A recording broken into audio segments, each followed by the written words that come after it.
नमस्कार, प्रणाम फ्रेंड। मैं गुंजन पांडे अपने यूट्यूब चैनल पे आप सभी का स्वागत करती हूँ। मैं आप सभी को एक बहुत प्यारा सा छोटा सा नाच गीत सुना जा रही हूँ। मेरा नाच गीत कैसा लगा आप लोग कमेंट बॉक्स में जरूर बताइएगा। महले मोरी सुन राजा घरे चले आवा, महले मोरी सुन राजा घरे चले आवा,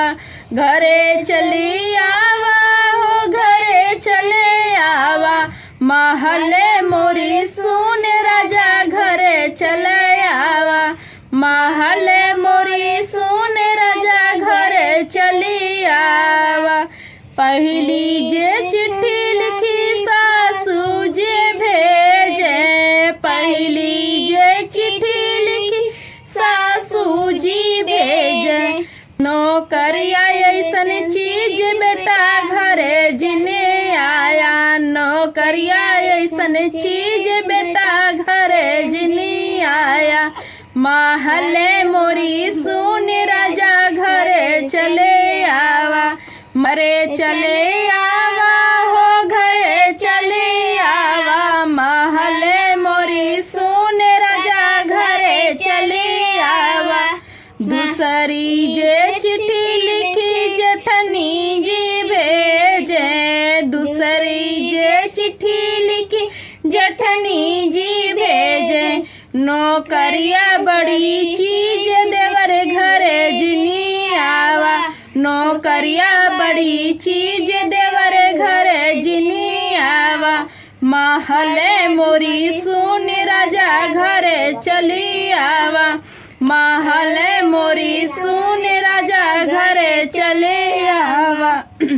घरे चली आवा हो घरे चली आवा, महले मोरी सुन राजा घरे चली आवा,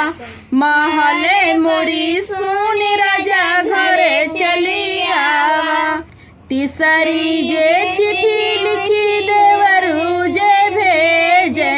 तीसरी चिट्ठी लिखी देवरू जे भेजे, नौकरिया बड़ी चीज भैया घरे जनी आवा, नौकरिया बड़ी चीज भैया घरे जिनी आवा, महले मोरी सुन राजा घरे चली आवा, महले मोरी सुन राजा घरे चली आवा, घरे चली आवा है घरे चली आवा, महले मोरी सुन राजा घरे चली आवा, महले मोरी सुन राजा घरे चली आवा। चौथी जे चिट्ठी लिखी ननिदा जे भेजनी, चौथी चिट्ठी लिखी ननिदा जे भेजे,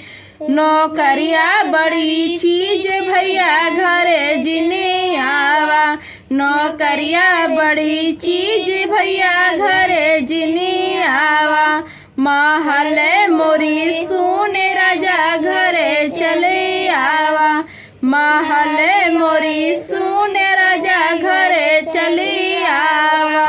घरे चली आवा हो घरे चली आवा, महले मोरी सुन राजा घरे चली आवा।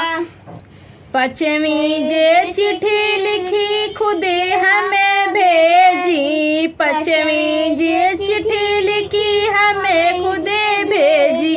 नौकरिया लगे आग राजा घरे चले आवा, नौकरिया लगे आग राजा घरे चले आवा, महले मोरे सुन राजा घरे चले आवा, महले मोरे सुन राजा घरे चले आवा,